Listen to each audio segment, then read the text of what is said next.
My name is Richard Seeline. I'm the Managing Director of the Resilience Innovation Hub and the Managing Partner of Roar Partnership. This is an ongoing series of national town halls that we started, oddly enough, about 6 months before COVID, and have continued to do for the past 2.5 years, where we assemble a lot smarter and brighter people than myself, who have also become strategic partners with us, and you'll hear from them as they share their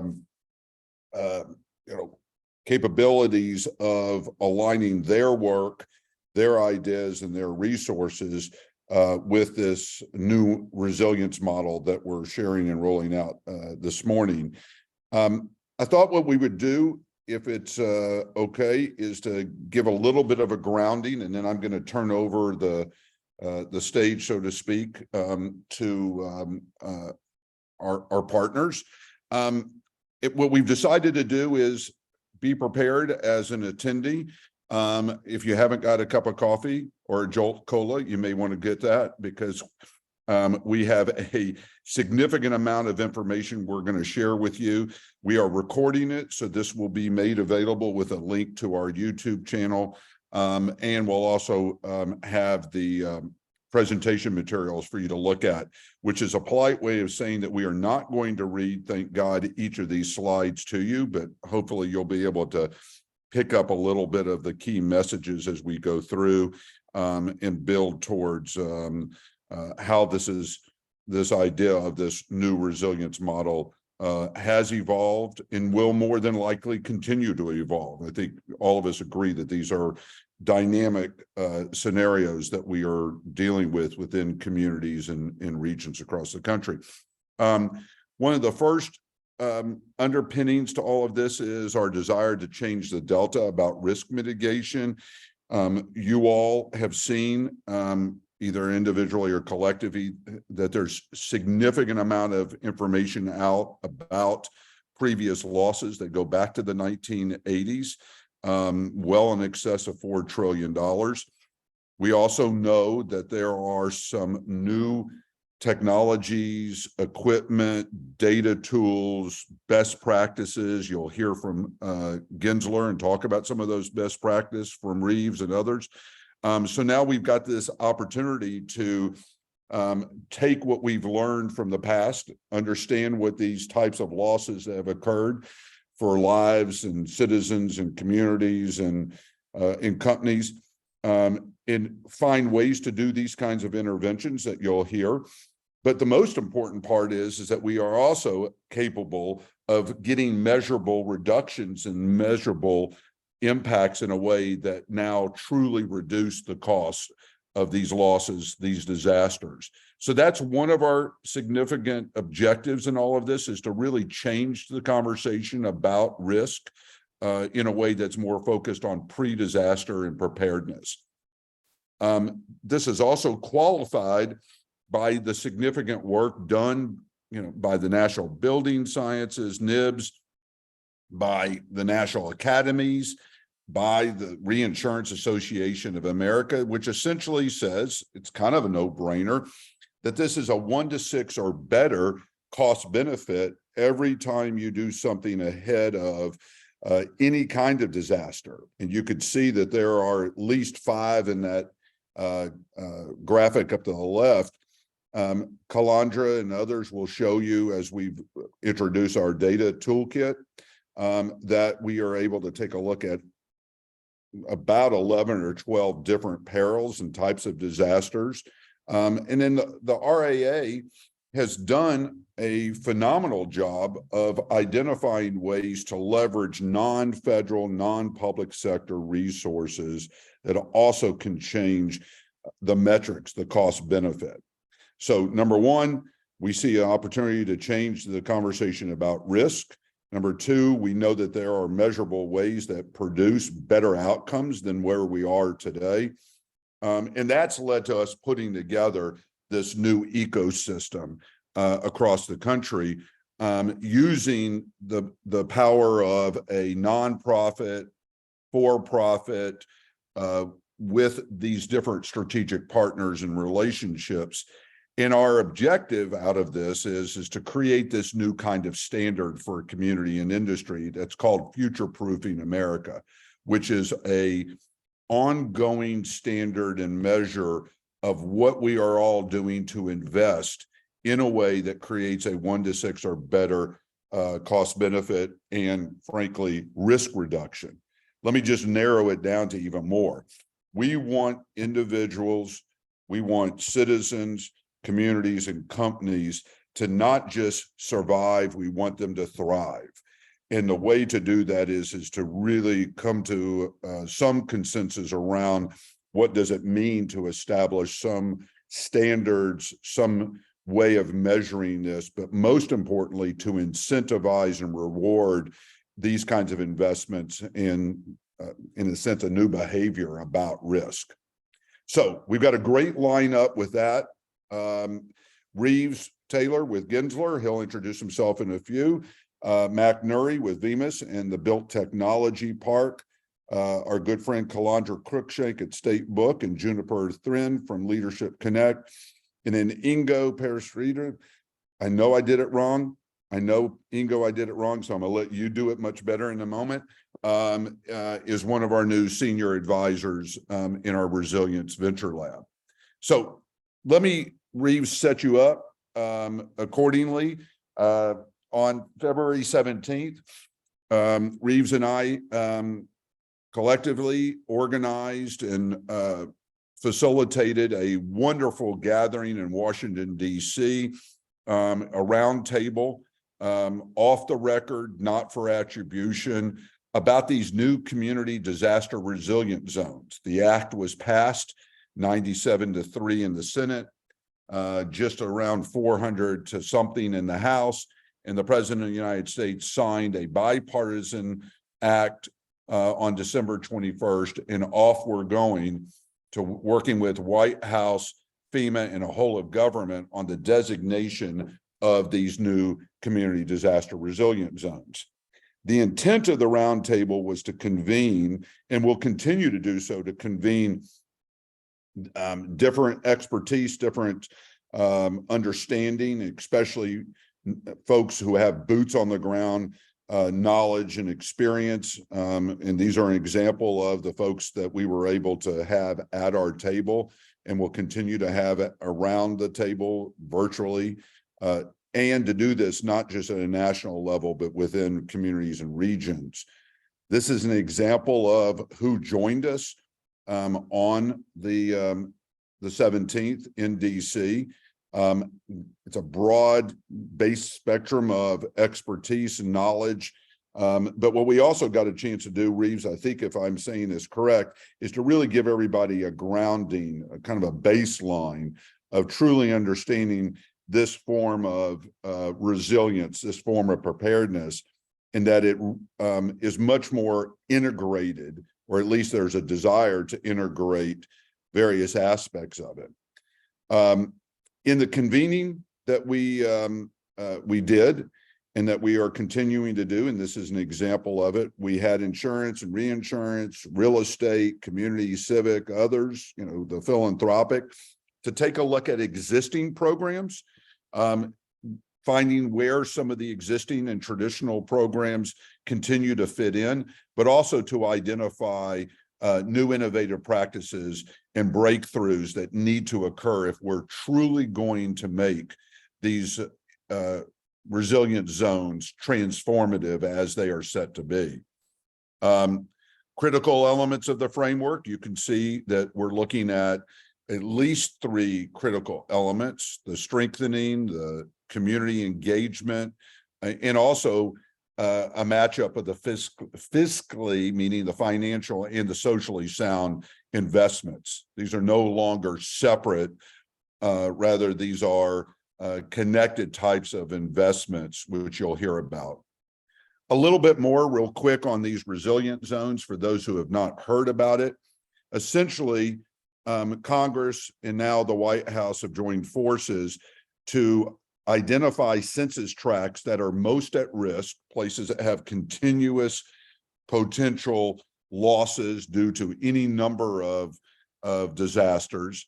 And you can see the hazards in this on the right-hand side. So most at risk places have continued and will more than likely, unless something is done, to change the perspectives on losses to these kinds of weather, water, and even man-made types of disasters. But it also includes most in need, socially vulnerable, low to moderate income, and economic transition areas, both urban and rural across the country. The metrics for those decisions made by FEMA and the White House for the designation of these future resilient zones will be based on that simple formula of most at risk and most at need within census tracts. And it could be, and more than likely will be, several census tracts combined. This won't be a region-wide or a municipal-wide. It really will be down to that level of effort. Then we started taking a look at how the financial, economic, fiscal, societal, environmental impacts all begin to connect. And that is some of the things you'll hear in a moment from Reeves and others, is how we look at the cost benefit, how we look for secondary and tertiary outcomes. We know that we can find ways to fortify homes, fortify communities, but what we're also looking at is how do we fortify citizens and society that exist in these areas where these threats have been persistent. Then we looked at and continue to look at getting even more narrow. What are the types of investments that could be put in place? There's a lot of money on the federal, state, and local side. There's a significant amount of resources on the private sector insurance side, and obviously there's resources on the philanthropic. Question is how can we create what we call a capital stack to make these align and really get a return on investment, a true return on investment, not one that just makes us feel good, but one that's also substantive and sustainable, meaning it will be around for many years.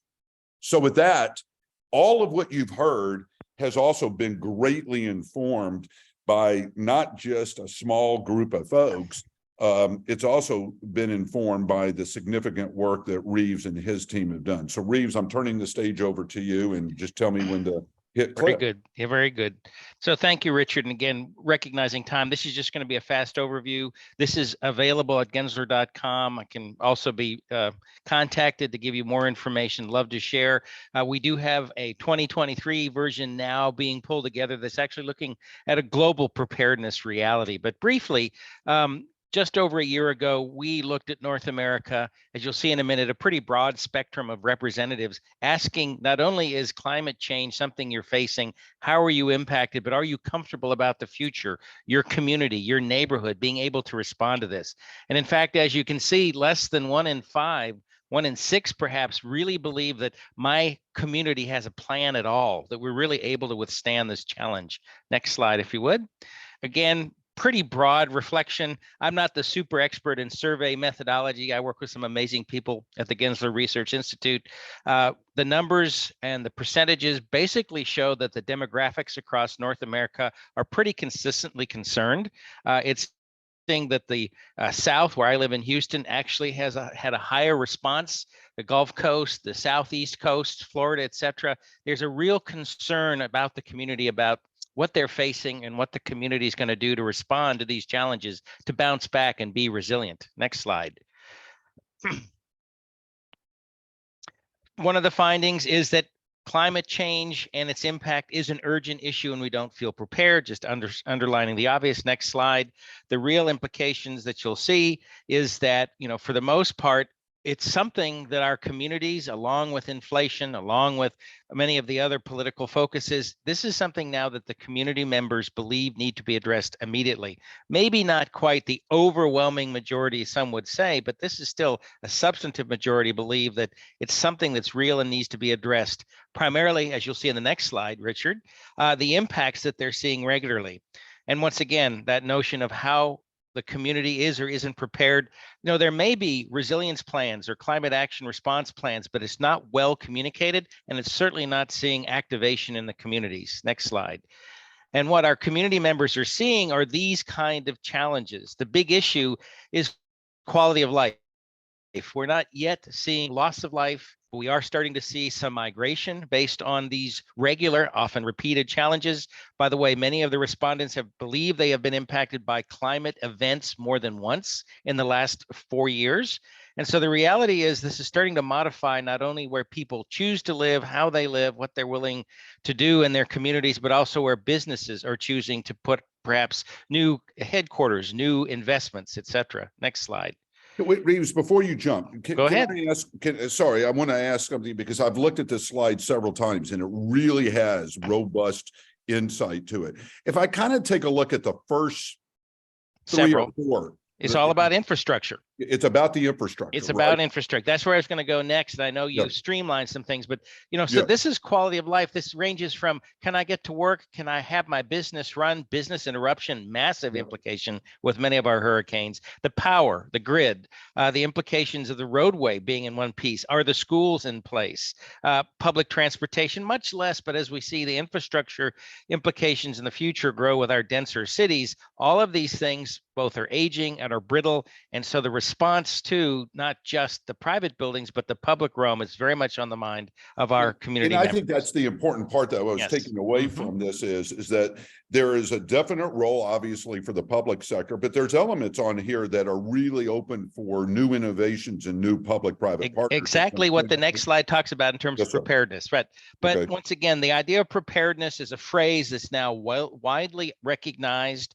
The idea of preparing for these challenges, whether it's through what's called resilience hubs, education before it happens, ways to get the partnership with insurance and or other means of recovery, but more importantly, trying to prepare for the inevitable now challenge of climate shift and other things happening to the everyday weather livability of our communities means more education and more recognition that we need to face this, not just as a once in a lifetime event, but more regularly. So next slide. And so once again, we see that the majority of North American respondents representing, I think, our communities recognize that action on climate change, which is exactly what late in 22 with the Cedars Act is all about. This is vital. This is vital for our community's longevity, livability, and economic viability. Next slide. Same sort of thing. The optimism is there, but a lot of people are still waiting to see what can my community, again, the local, maybe less states, but what can my community do? The census tracts that Richard has just talked about. I need to see action for me to be more optimistic that there's a future best response. And so, last slide in our survey, what does preparedness look like? This is an evolving conversation, clearly in partnership with this amazing group focusing on Cedars. It's an environmental focus, again, quality of life, avoiding degradation of the basic systems that we not only value and love to be near, but basically support our lifestyle and our life. It's clearly the experience. Our big focus as designers is, creating places we want to be, not just fortifications ready for the worst times. It's equity. A big focus across the globe is how impactful these events are, particularly, say, in Houston, on the underserved and often rental communities where insurability is a real question. Can't be afforded. Affordability is an issue to recover. And as well, of course, the economy. Can the looking historically at those cities adversely impacted, how can they be agile so that the economy, business interruption, can bounce back quickly? And then what we have next is a couple of slides where we presented at that February meeting, if you will, go to the next slide, ideas of what we're calling community disaster resilience zones, conceptual design, a bird's eye view of a developing city that has all of the mixes necessary for livability, economic viability. And so looking at both the vulnerabilities that come now more regularly in terms of the weather, as well as perhaps social vulnerabilities that also look at what we face in the last several years, everything from infrastructure degradation to, yes, sabotage, to the social and health implications. These all have to be integrated in what is often called a series vulnerabilities. These things sometimes overlap and make things perhaps more challenging for communities. It's not the single, but SPY, but battalions of challenges. And so part of this is an integrated, as Richard said, thriving, not just surviving approach. And it has to respond to and look across the entirety of what our built environment is. All of those components, integrated lifestyle, office, et cetera, that needs to make sure that the communities are viable in the long term to be attractive and economically, once again, vibrant. Thank you, Richard. And I think, to your point, because words really do matter, right? Is that the work that you all have been doing, not just in the survey, which is phenomenal, but the work that you all have been doing, boots on the ground, Reeves. This idea of purposeful design cannot be taken lightly. I think we heard about that from the Babcock Ranch folks in Florida and others. Just one quick thought about, as you see purposeful design, you've taught me so much, but as these resilient zones begin to unfold, if you had to say what's the most critical, I'm going to put you on the spot, unrehearsed, what would be the most critical ingredient for any community to actually start a purposeful design? I think the clarity of how you measure success, whether through incentives or insurability, that is support by insurance, is really important. Is it about durability, or is it about quality of life? I mean, it's a very fuzzy challenge of the environmental to social balance, and I think that's what's uncertain, which is and working with Fannie Mae and many other organizations looking at supporting the residential communities, for example, it's the education on the front end about what you should expect and what should you require for that performance-based outcome. That the idea of survivability is measured how to avoid costs. Right. And so that measurable impact or the measurable outcomes becomes a better tool for creating, through design guidelines, things that will work rather than things that look good or meet some code that frankly has minimal requirements. I kind of refer to it as we're trying to move from shovel ready to shovel worthy. Very good. Yes, exactly. Particularly for infrastructure and public projects. I mean, Houston is a great example of, we invest in parks, but they have multiple values. It's not just green space 360 days a year, but they become the water detention, collection, and cleaning during the worst times of the year. They're carbon sinks. They're cool. They keep the cities cool, and potentially they are places of refuge. Surprisingly, a balance of collecting water and yet other parts of them being a place that people can go for that resilience hub that we're starting to investigate across North America. Well, thank you, Reeves. I know that you've got a hard stop at 11, so hopefully you'll be able to stick with us a little bit until then. We got one or two questions that are emerging that I want to come back to. But let me now move forward on where we are in this action plan based on what Reeves shared with you in the roundtable. We're moving into these national working groups. You see the four that are in formation now. They include a focus on not just the large, big infrastructure, but homes and housing and neighborhood, which homes, housing, and neighborhoods are frankly where the biggest losses occur. And that is one of the ways where we're identifying some of the efforts of the roundtable and where the impacts can happen on the resilient zones. And then also the ability to look at individual actions that can be scaled. This is not just, it should be customized and obviously attuned to the culture and needs of each one of the resilient zones. But we also want to help the zones learn how to scale instead of just one-off types of projects. So as Reeves mentioned, we're in a early design of what a roadmap would look like. And you're seeing, looking at by disaster, by these social vulnerabilities, and then also where we can incorporate innovation and unleash innovation. And that's going to be informed by some new tactics and new opportunities, which leads me to one of those examples that we're beginning to explore, Reeves. And I'm going to ask Mac Nuri to introduce himself and walk through this. And that is that we need equipment, technology, we need supplies. That's one of the big gaps that seems to emerge after every disaster, is that our supply chains especially locally, fall apart. And so one of the initiatives within these resilient zones is the idea of a resilient manufacturing hub. So with that, Matt, can you take a few minutes and walk us through, and I'll serve as your AV agent here. And you're on mute. Mac, you're on mute.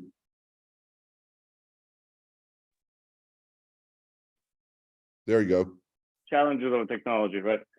Thanks, Richard, for the kind introduction. I'm Mac, co-founder of Vemas, and also one of the founding principals of Built Technology Park. What we're excited about with Resilience Manufacturing Hub is that it completely supports all our initiatives and adds more positive to what we're offering. We are a private enterprise and actively seeking all kinds of positive energies to surround ourselves with. Built Technology Park is a commercially viable and educational sandbox. What we have gone forward with is understanding the need that there is vocational training that is required to teach folks of any age who are interested or who are in need of reskilling to get involved with, right? So, with that, there's several locations that we've looked at all around the U.S., met with local community developments and the economic development. And one of them is based in Houston and several on the East Coast of the United States. What this allows us to do is easily roll out the Vemas vocational training, also implement the physical research and development elements of all these new modules or all these new buildings that are needed to be designed, as well as implement off-grid technologies and also water and sanitary solutions within the new build. And as always, of course, we were looking at net zero or carbon negative materials and rely on material sciences and all the new materials that are coming to the market. Next slide, please. So Vemas vocational development, it's something that does create jobs, but also it's a paid work study program. What it allows us to do is continuously have the human resources deployed. Our goal is to scale throughout these zones, understanding the resilient zones are being created and are actively being talked about. Most of them happen to be close to the opportunity zones, which we have explored. These pictures on this slide are several manufacturing facilities that we've set up, including vocational training, hands-on training, and as well as what we're working out right now on is software development and AR, VR experiential training as well. We've set up manufacturing facilities from 50,000 square feet to 420,000 square feet, capable of the largest one capable of producing 3 million square feet of fully finished space on the interior a year. Next slide, please. Vemas is a horizontally integrated company. It's a services and solutions provider. We do work closely with architects, engineers, and all stakeholders within the confines of what buildings need to be delivered, as well as keeping everything else in mind, where financials are concerned and where vocational training is concerned. Next slide, please. These are studies that we've done on several locations, just to give you an idea of what kind of job creation the vocational training elements embedded within the build technology part will do. Is this is based off of a 150,000 square foot manufacturing facility and connected to a vocational training center. It creates 170 jobs over 10 years directly within the Vemas Solution Center, as well as up to 5,000 jobs per location for the for the area. So next slide, please. Yeah. Sorry. So let me play off of this is what one of the things, Mac, I think that we captured in all of the after action reports that have come through from the various disasters across the country is one is the consistent failure of supply chains in logistics. We know that we are a globally integrated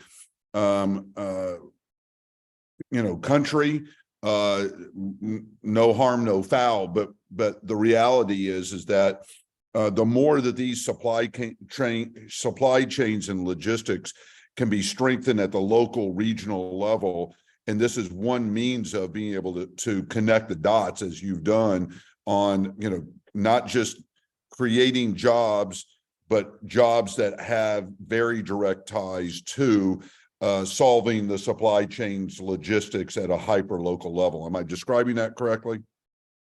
Absolutely correct. And the facilities that we're looking at are mostly close to ports or close to railroads. So we can, let's say, accelerate the delivery or shipment or receiving of materials to these facilities. Got it. As a commercial enterprise, we're looking at, of course, scaling this, and also keeping in mind that working directly with local governments and creating local jobs, as well as working with local technical colleges and input from universities and the private sector. This is a very fast scalable strategy that we have. So the focus is the vocational training development centers and R&D centers with a centric governance function from Vemas. This is just a slide that I'll put on there to demonstrate one of the facilities that we're currently looking at building based on facilities we've done overseas. And this facility actually will be able to produce 3 million square feet of space a year. Fantastic. So let me play off of that. Thank you, Mac. One of the objectives that, again, giving you all a sense of the art of the possible is the connection with technical and community colleges, high schools, kind of the 2+2 type of networks in and adjacent to these resilient zones. We're also looking at how this connects into maker spaces so that this is not just, although it's set up to be very large scale types of manufacturing, this can also be scalable just in time, as we all saw during COVID, the need to create PPE. And then the other is that it's intentional to create entrepreneurial startups and growth stage companies. So Mac, thank you for giving a little bit of another insight of what can be done within the context of these resilient zones. And I know we've got a lot of additional information that you're prepared to share. Well, let me now segue from kind of the brick and mortar, kind of the infrastructure type of activities to really making this a fact-driven, data-driven. So one of the efforts that we've had underway for almost two years, Kalandra, doesn't seem just like yesterday, but it is to look at the significant amount of data and information that's out there. To be blunt, we're drowning in data and thirsty for intelligence. And I think that's what we have sought to do, not only with Calandra and Juniper and others, work with our ties to a number of academic research institutes and universities across the country, plus bringing in third-party private sector data. So we have begun to now move from just the conceptual connection points to being able to deliver this type of resilience insight. And I'm going to turn it over with this, Calandra, busy slide. And that is that we're trying to have an impact. Let me see if I say this correctly to both you and Juniper, is we're really trying to have an impact at two levels. One is how to help citizens, communities, small businesses, and companies within these zones or beyond these zones have information about not only the potential for their being designated a resilient zone, but also how to measure and look at what are the priority areas for them amongst multitude of challenges. Really, if they could do a handful, would those help move and solve other problems? And then over time, how do they measure their success, which is something that Reeves mentioned. And then the second kind of layer to this is the entities that will be investing in these resilient zones, government, insurance, finance, real estate, philanthropy. Can we give them robust levels of data on which to make their resource allocation decisions, even how they collaborate together or syndicate, so to speak, their various capital types of resources that may have different returns on it, returns on investment. And so this busy slide is intentional to suggest that we are seeking to achieve both levels here through the data. So with that, let me turn this over to Calandra and Juniper, who I'm so pumped are here with us. Calandra? Thank you, Richard. Thanks very much. I'm Calandra Cruikshank. I'm founder and CEO of Statebook International, which is a location intelligence company. And together with Richard and a whole host of third-party data providers, we've been pulling together a lot of the different data and resources that will help to make informed strategic decisions to help identify the areas that need the most mitigation, either, as Richard mentioned, because of risk, natural disaster or other risk, and or at the same time, the most vulnerable populations. Next slide, please. So this really represents a paradigm shift in how we can analyze communities at the most granular census tract and even block group level across the entire United States. And we are, together with our data partners, putting together all of the different data sets and resources and digital tools that will enable this type of really deep and rich analysis. Next slide, please. So it starts with the foundation that Statebook, my company, has already built with more than 32 billion data points, all aggregated and normalized already from across a whole host of public and private disparate data sets, and normalized to be able to make them searchable, filterable, and comparable across the entire country all at one time in one place. And so if you look on the left there, you can see some of the, just a handful of data examples, but starting to identify things like what are the industry clusters in any given area? What does the workforce look like, the employment? What are the workforce training opportunities, as Mac was just describing? And what is the population in those areas that are most impacted? And then looking at the climate and other types of impacts across the country. Next slide, please.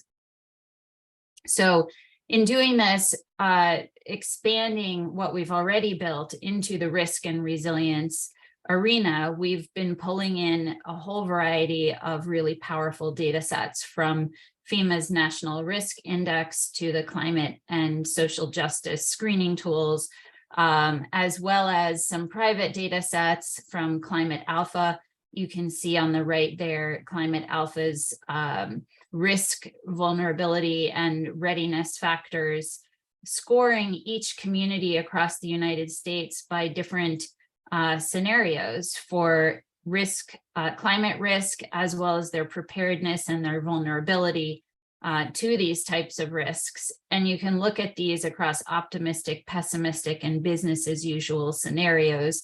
And then looking at the map within Statebook, looking across the country at the different, at FEMA's National Risk Index that we've pulled in, mixing these different types of risk analyses and data sets across both public and private data sets, you end up being able to provide a really comprehensive analysis of the types of risks that each community faces, again, down to that census tract level. Next slide, please.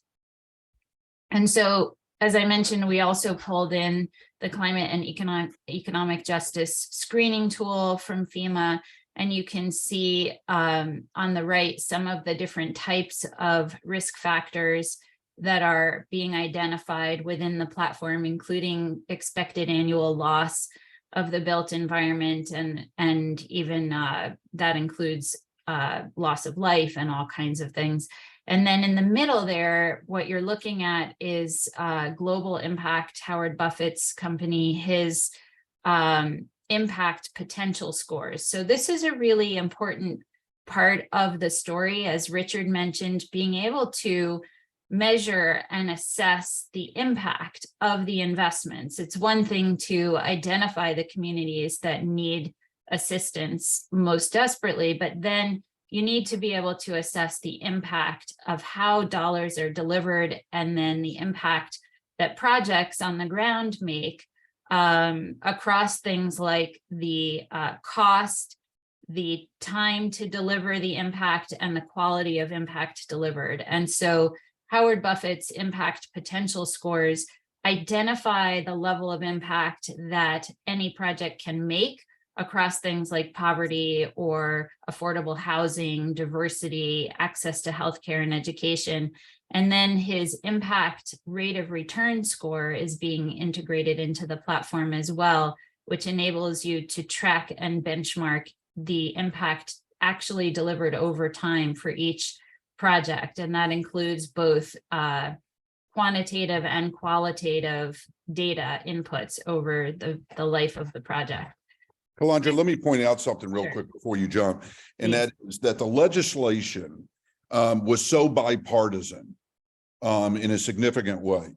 And therefore, you've got alignment across the political spectrum in a way that says that, you know, in no other way for me to describe this. You have progressives that very much want to see once and for all some changes in these most vulnerable populations.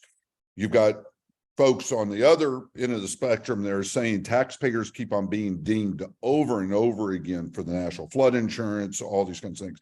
I think what we've done here, and you really precisely described it in this slide, is finding this bridge that is something that's mutually beneficial in a way that what we're trying to identify is where the solutions are going to have their greatest impact, and where non-government, non-federal resources can also have that impact that looks back and says, we really have used all of our resources. We pushed our resources in and really, truly gotten the highest and best use. Am I saying that right? Yeah, and I think it's also important, especially because a lot of these projects at the end of the day are likely to be public-private partnerships. And so being able to identify the amount of investment that goes in and the quality of impact delivered is really important. Right. So just one other example of a third-party data set that we've integrated, we've pulled in mobility insights from cell phone data. So this is providing real-time information on how people interact with the built environment, where they go, how much time they spend there. In the case of a disaster, very often that kind of insight is years behind the actual event.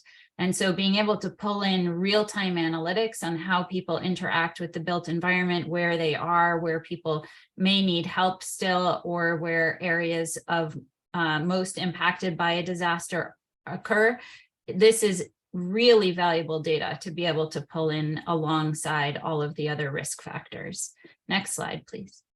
And so in building the Resilience Exchange platform, with all of these different data providers, we're really inviting partners that have resources to add to the equation, both free resources through federal or nonprofit arenas, or paid resources that can still benefit the communities and the different players at the table. As Richard mentioned at the beginning, it includes both the communities, the people impacted, the businesses, small and large, and also all of the providers, the insurance companies, the banks, et cetera, who need to be able to have this insight. So there are a lot of moving pieces to pull in, but that's really our specialty, is being able to integrate all of these different partners' data into one place where you can really make sense of it. Because as Richard mentioned, it's all about, you know, there's endless supplies of data out there, but it's about pulling the insights out of the data and really getting to the heart of the matter that's important. Next slide, please. So just, you know, lots of intelligence to be able to be pulled here, lots of different use cases.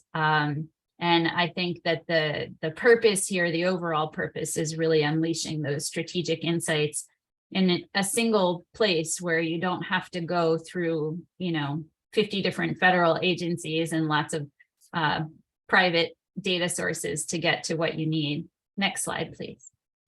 So with that, I'd like to introduce Juniper, and Juniper is with Leadership Connect. She's the head of their partnerships at Leadership Connect, and Leadership Connect will be an integral part of the data exchange platform that we are building.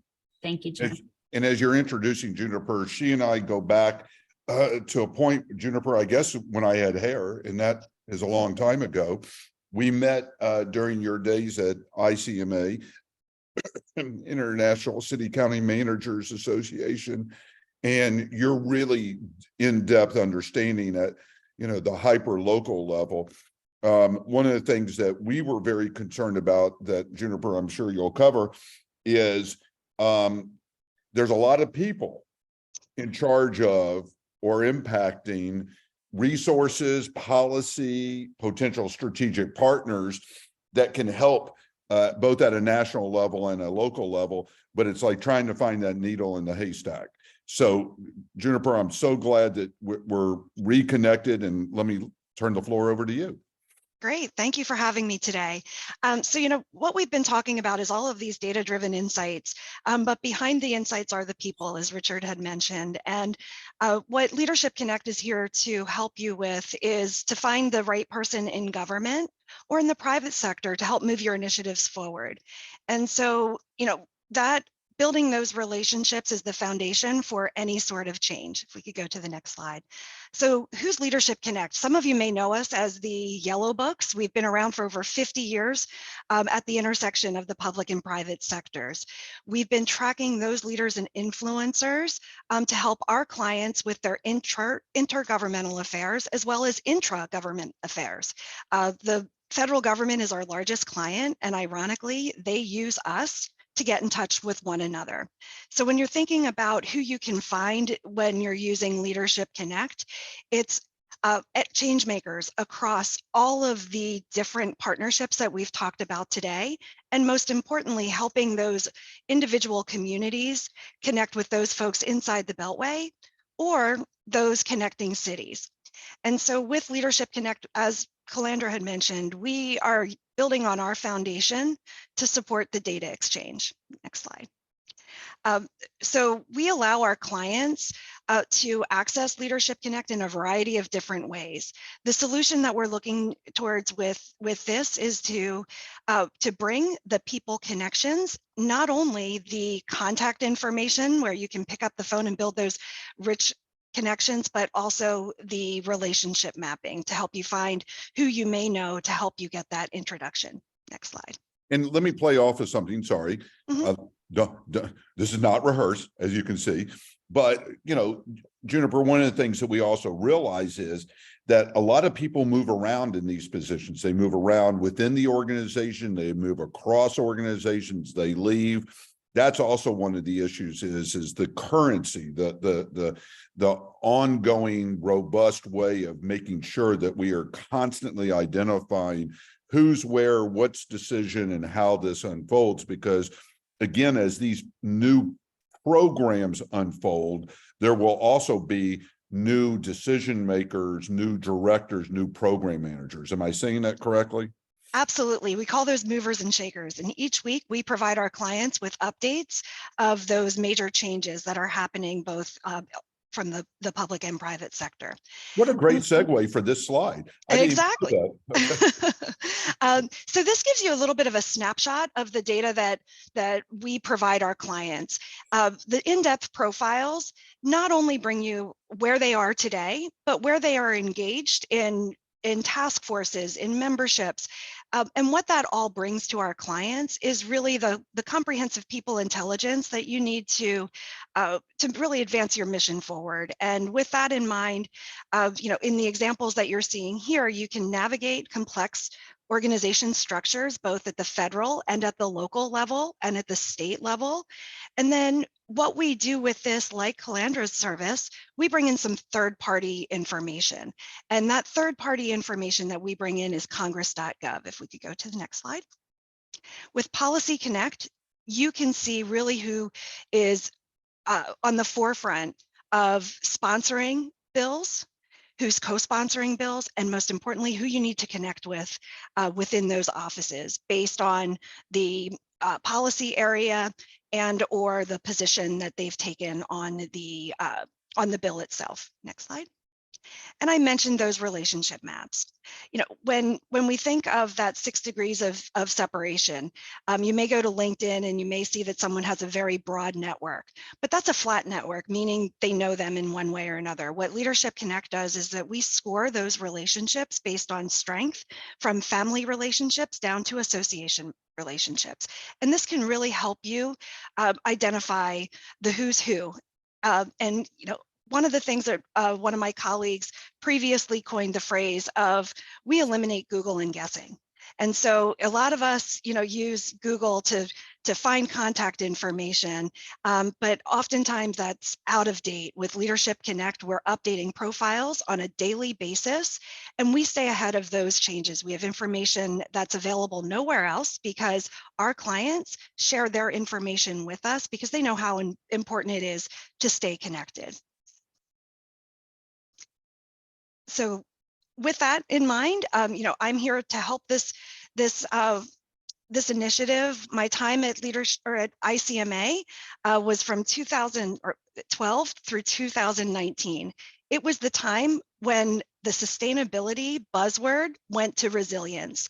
And so the reason that I'm here today is to help our stakeholders be one click away from building that right relationship. So thank you for having me. Fantastic. Thank you both. I keep on looking at this, realizing where we started this conversation, like I said, almost 2 years ago with both of y'all. And, partly driven by these resilient zones, but partly really the ability to work with two very, very smart individuals who understand data and technology, but most importantly, understand the questions that we're trying to answer, because that's at the end of the day. All of what we're showing in the way the technical aspects are great, but it really is how simply we can help folks get to where they need to go, especially in communities that frankly may not have access to these kinds of resources on a day in and day out basis. So I know we are over time, and I would ask that those who are able to stick with us for another 15 minutes be great, because where I thought we ought to put all of the pieces together for this type of national town hall. So we started with, the thesis around resilience and this new type of ecosystem that's needed. We talked about what are some of the elements that have emerged around the community disaster zones in the roundtable. Had a chance to get a sense of why individuals are both excited but also a little bit concerned about the progress being made in their own communities with some of the findings from Genlser. Gave you a chance to get also some insight about the built environment and the infrastructure. And then connected to all of that is the data. How do we make this data driven and really get the resources aligned? This is one of the last pieces that I thought we ought to share. And Ingo can give a little bit of his background, but the middleware to all of this, so to speak, is also the ability to identify startup, emerging, and growth technology equipment and data companies that can continue to grow, create job opportunities, and supply this kind of new innovation, these new kinds of breakthroughs. So we launched the Resilience Venture Lab. By the way, Ingo, I had a great conversation with another national incubator accelerator founder yesterday. So here's what we are and what we're not. We're not prop tech, meaning real estate property. We're not insure tech. We're not green tech. We're not smart tech. We're actually all of them. But the reason why we're all of them is that it now requires in these different communities on the different types of assets and infrastructure to have much more integrated technology. The second thing that we are not an accelerator or incubator running another set of cohorts. And what we are is leveraging a network of accelerators and incubators throughout the country. Mass Challenge out of Boston is one of them. Soft Tech, another one here in our backyard in Houston. So what we're doing is we're actually working with the current cohorts, the future cohorts, and the alumni of these different incubators and accelerators, and to identify those technology, equipment, data tools that align with what you're seeing on the page. I couldn't think of a better person to reconnect with than Ingo to give us a real perspective of how the insurance and reinsurance, what we call this insurance as economic capital, can and will play a role. So Ingo, thank you so much for your time and effort and energy. The stage is yours. Well, thank you, Richard. That's great. Appreciate it. Yeah, maybe just as a background, I used to be with Munich Re Insurance for a long time. And one of the last things I was doing with them was actually stand up the resilience domain with the Munich Re US incubator. It's been a multi-year journey, and we actually got to build ventures there. So I think that's an interesting connection here.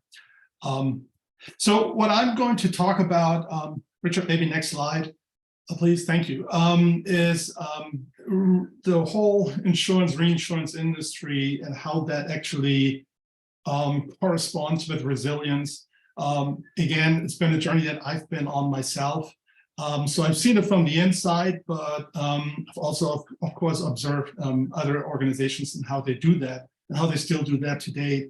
So let me try to summarize this here. So I'm going to talk about what drives resilience in the realm of insurance and reinsurance. I'm sharing with you a couple of observations that I'm having, and then where I think this whole journey is going in terms of needs for change and opportunity. So there are mainly four, I would say, big categories that actually drive resilience in the insurance industry. And the first one really is the changes in risks. And I think it's a no-brainer to talk about the big picture.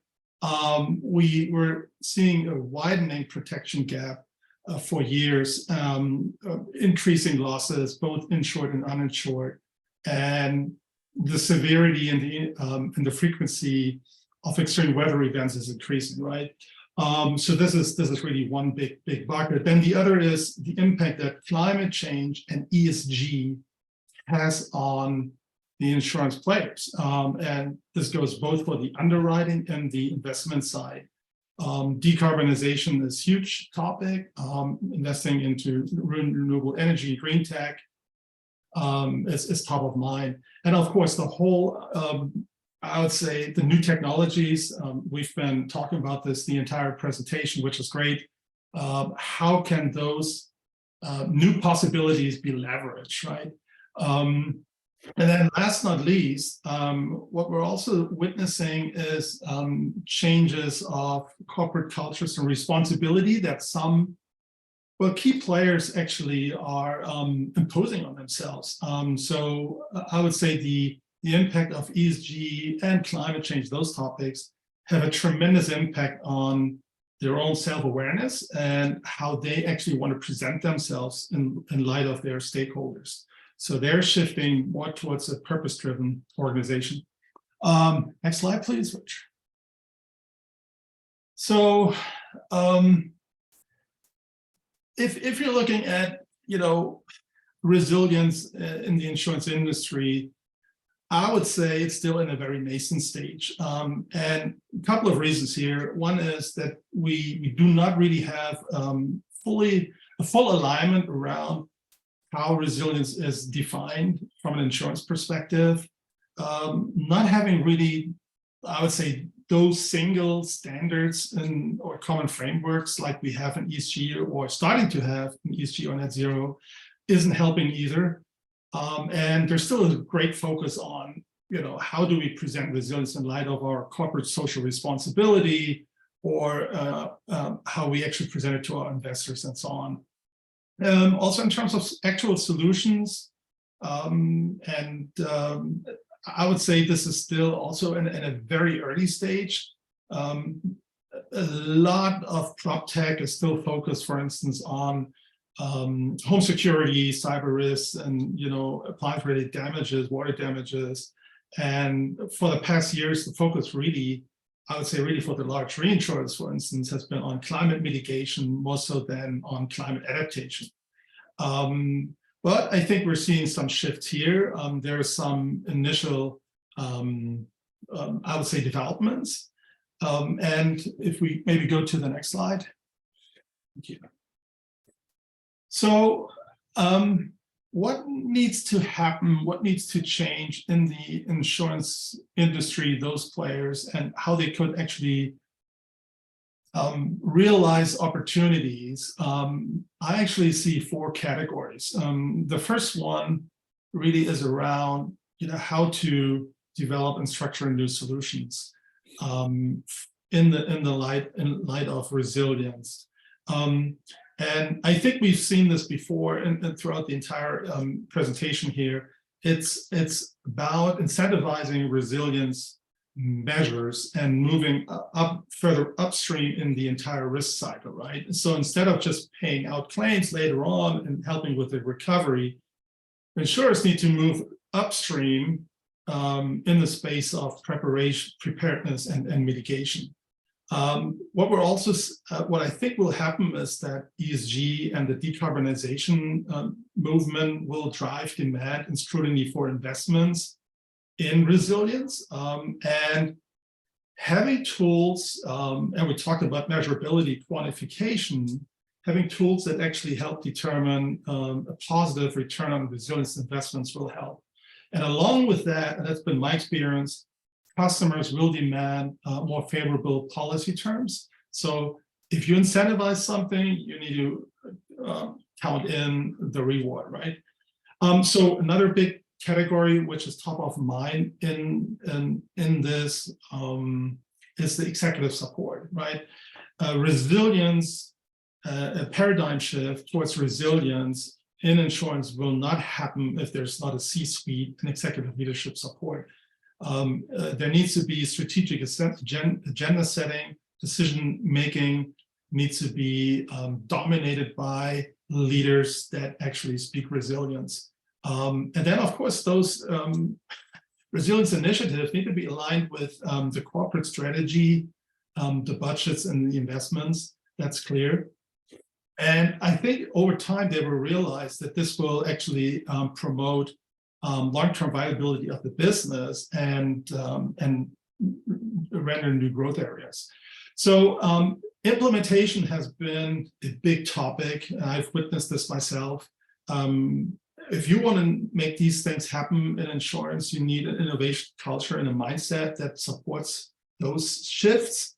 And with that, you need the right frameworks and the business models to enable that. It's easier said than done. And more often than not, players are still very much grounded in the Horizon 1 innovation type of an approach, which actually focuses on product development, optimization, whereas what we're talking here often is bordering on a Horizon 2 and a Horizon 3. It's a bit further out there. And players need to do that while operating under constraints of a day-to-day.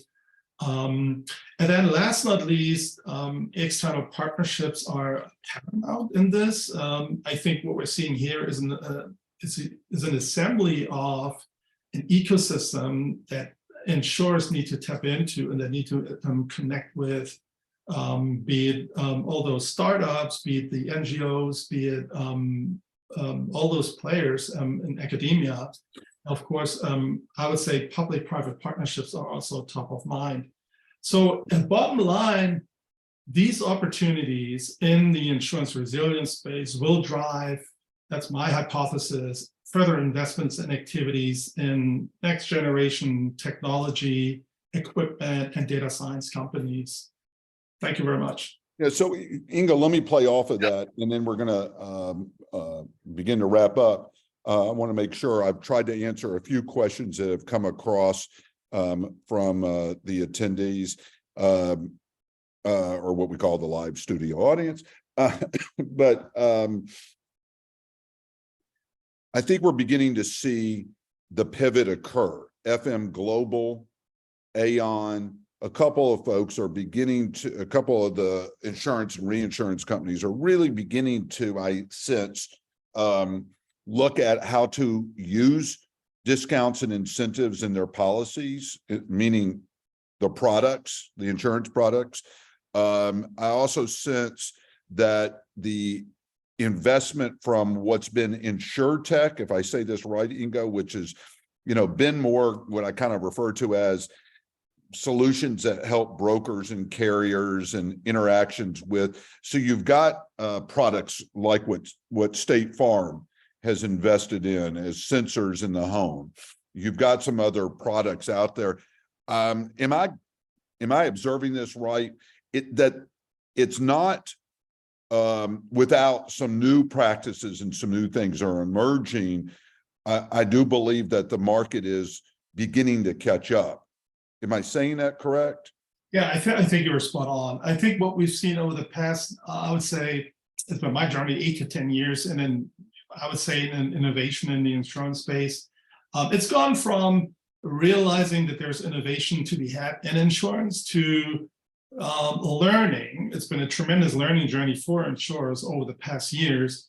What's a more focused, more targeted approach? And I think what needs to happen here in light of this is how to bundle all those technological possibilities in a more focused way towards on resilience, so that we're not just seeing, okay, we're helping our policyholders protect their homes against, I would say, washing machine damage or something like that, so that this becomes, I would say, a bolder approach. I think this is still happening. I think insurance industry is learning, and they've learned tremendously, and they're getting there.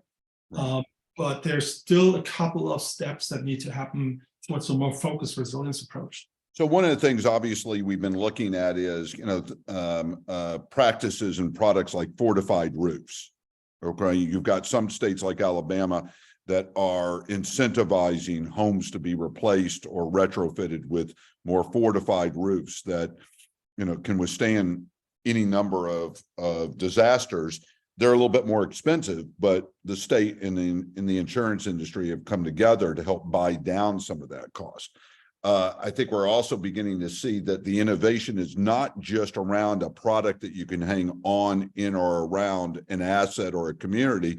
It is also financial innovations. So that's one part of the impact of the resilient zones that is in the next stage of formation, which is how do we create these private activity bonds and other types of financial solutions that can be innovated into this new form of resilience. Am I saying that right, Ingo?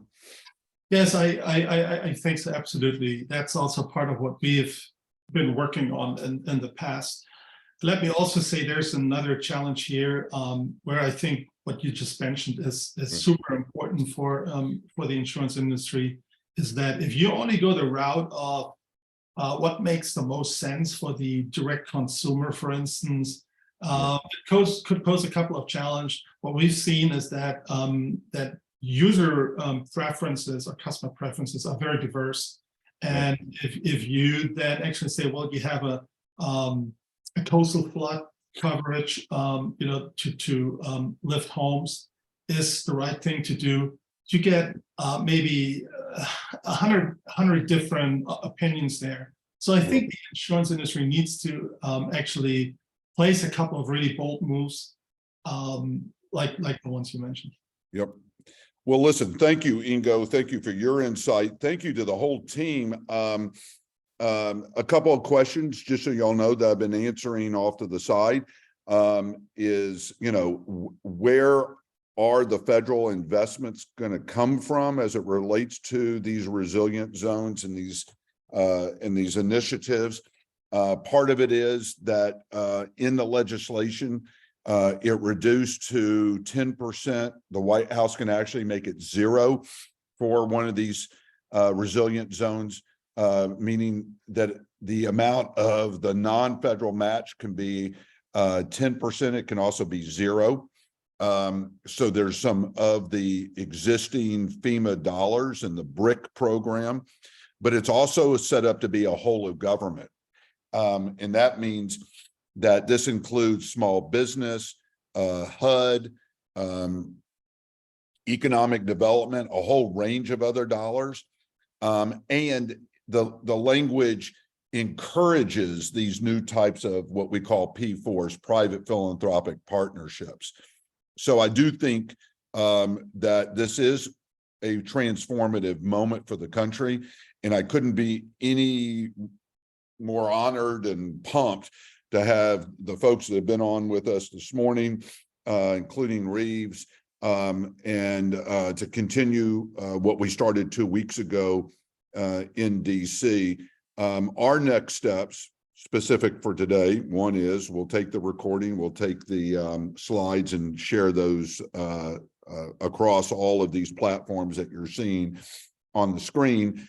And then we are moving forward to a debriefing in the next, hopefully, 7 days with the White House, FEMA, and members of Congress about the progress that we're making, but also to be able to share with them this new ecosystem and the tools that you've been presented. So Juniper, Calandra, Mac, Ingo, and of course, Reeves, thank you, thank you, thank you. Hopefully this is making sense. Hopefully this vision that I started off on will get us collectively, and it can't be done without the brain power of a lot smarter people like y'all. So thank you. Any quick other comments or observations?